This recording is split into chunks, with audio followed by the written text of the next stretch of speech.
So what colors do you choose for an acrylic portrait?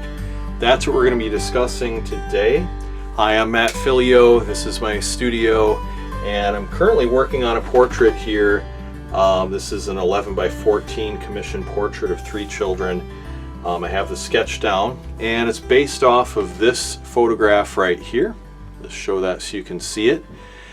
And I had a question posed to me via email. Somebody asked me how I choose colors for painting. I think he's just starting out on acrylic portrait painting, and I figured that is a good question to answer, and maybe that would also help other people as well. So in this particular painting here, I want to go over some different colors that I would use for this. Now, I have a conventional palette that I use, and with this here I'm going to be adding some additional colors. But the first thing I recommend, step number 1, is to study your reference photo. Don't just go right into painting. Look at your reference photo and see what colors it calls for, and then what kind of colors you're going to need based on what you have to achieve the colors within the painting. So in this particular painting, or this image I should say, we obviously have the flesh tones within the children, so that'll be my pretty standard choices of raw umber, or raw umber dark is what I use, raw sienna, burnt sienna, and a couple other colors as well. And then we also have this predominant green color here within the grass that we have to achieve. And then also we have this kind of pinkish, purplish, magenta color within the dress. It's very vibrant. Actually, both of their dresses. Also a blue within the girls' shorts, and probably a little bit in the background, like with the rock and the sky. So those are the colors we're going to have to achieve. I'm going to set this over here on my photo reference holder, and then we'll grab the palette here and we'll kind of show you what colors we would use for this. So basically, in order to first of all achieve the flesh tones, I'm going to start off with raw umber dark. Now, some people have a little difficulty getting raw umber dark. It's a color made through Nova Color, and it's just raw umber, but it's a darker pigment. If you can't get raw umber dark, just use raw umber. It's pretty close. And then the next color that I would use would be burnt sienna. And so I'm just putting that down on my palette. Right here you can see the 2 colors, raw umber dark, burnt sienna. And burnt sienna will be for some of the flesh tones, just a few nuances. Raw umber, or raw umber dark, will be used for a lot of the darker values. Actually, believe it or not, I usually don't use black, but I mix a black made with raw umber dark and ultramarine blue, and I enhance that with a few other colors that are very dark in pigment. But that'll be used primarily for the dark areas and darker areas within the flesh tones. Okay, so then we have raw sienna, and that's that kind of golden yellowish brown color. And raw sienna is fantastic for large areas of flesh tone. Now you obviously have to mix it in with other colors. All right, you're not going to use it just out of the tube, but it's very good for an overall sense of somebody's flesh tone, as balanced out by raw umber dark. Touches of burnt sienna, you have to be very careful with that, and alizarin crimson to add the pinkish side of the flesh tone. Hey, just want to say really quick thank you so much for watching this video, and if you like it, would you help me out? Give me a thumbs up, share it with your friends. That way it'll be seen by more people and more artists will be helped out. Subscribe to this channel, of course. If you like this channel, what I'm doing here, you'll get notified every time I put out a new video if you hit the bell icon as well. So subscribe, like, hit that bell icon. Keep in touch with me if you have any questions at all. Just leave a comment in this video. I'll be happy to help. And then lastly, If you go to Realistic Acrylic Portrait School, that's realisticacrylic.com, I have several tutorials to help you to paint an acrylic portrait you can be proud of. Thank you so much for watching this video. God bless, and let's get back to the video.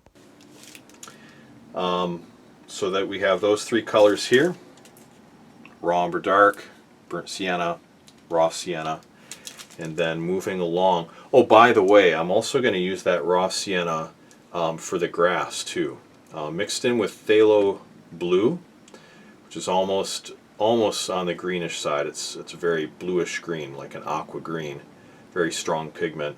Mixed with that and a different yellow, that'll help me to achieve this vibrant color for the grass that you can see in the reference photo. And now moving on from there, and you see I arrange my palette.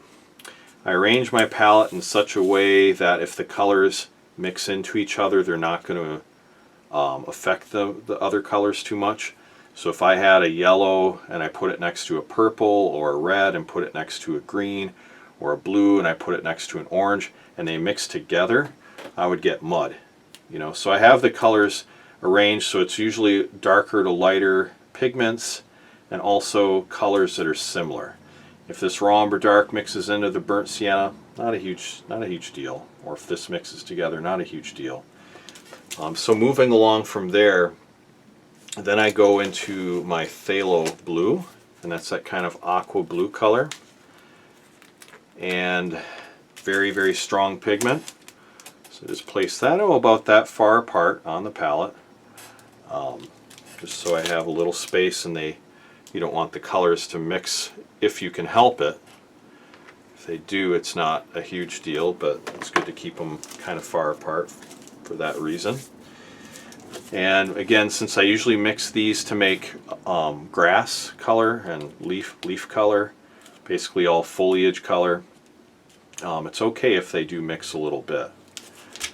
Okay, so then after that, you see I'm moving kind of like from a brownish, yellowish to greenish, bluish now to a more violet kind of a blue, and this is ultramarine blue. And I'm going to need ultramarine blue because we're going to be using that for the jeans a little bit, and then also in the sky. And then after that, I'm going to use dioxazine purple. Now normally I don't use dioxazine purple.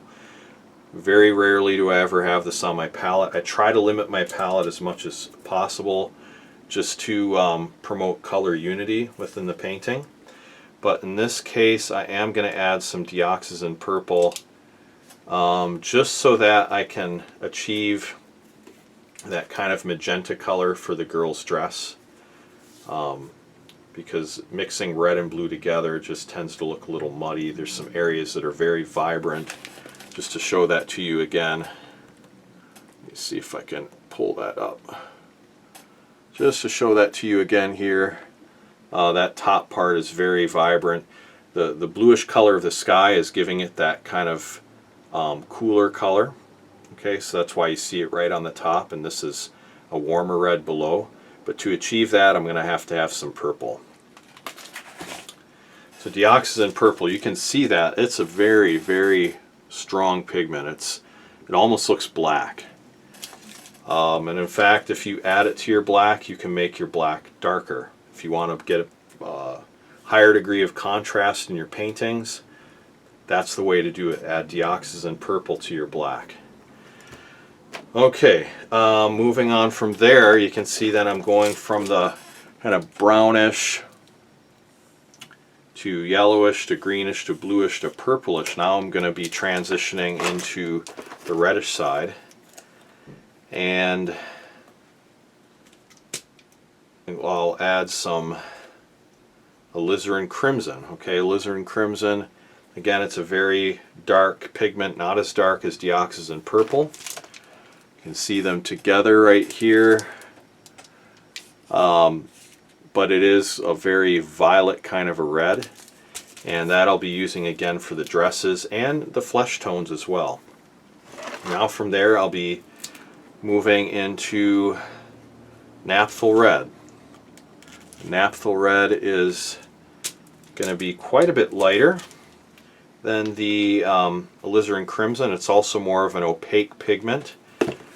The alizarin crimson pigment by nature is more of a translucent pigment. Light can shine through. This is a little more opaque.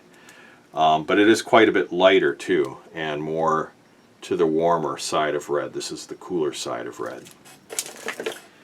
And then I'm also going to add, I don't know if I'll need it, but just in case, a little bit of organic red orange. It's a little bit of a orangier red.